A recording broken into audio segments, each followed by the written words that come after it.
Hello everyone, I will show you the easiest way to make a Windows 10 USB which you can use to install Windows on any computer. Every PC builder needs to know this, so let me show you what to do.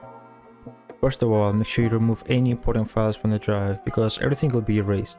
Alright, let's get started. Go into your browser and search up Windows 10 Media Creation Tool.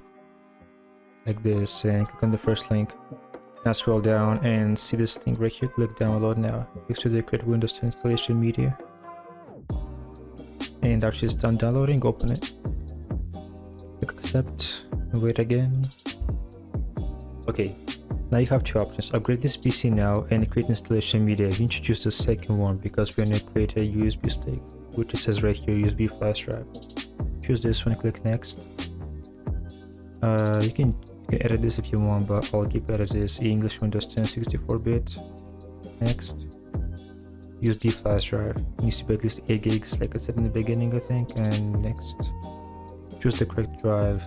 Make sure you actually choose the USB that you're using instead of any other USB because that will be erased and we don't want that.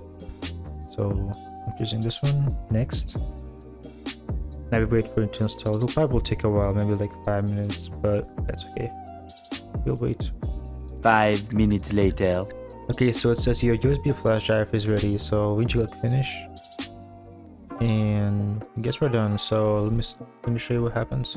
You go to your files and look for the USB drive. See there's a boot, EFI, sources and whatever, so that means Windows is installed in this drive, which is good.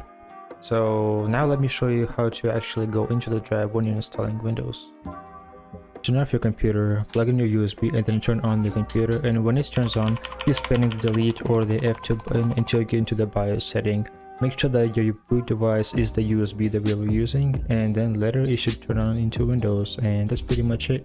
Thank you for watching. Hope this was helpful to you in any kind of way. See ya.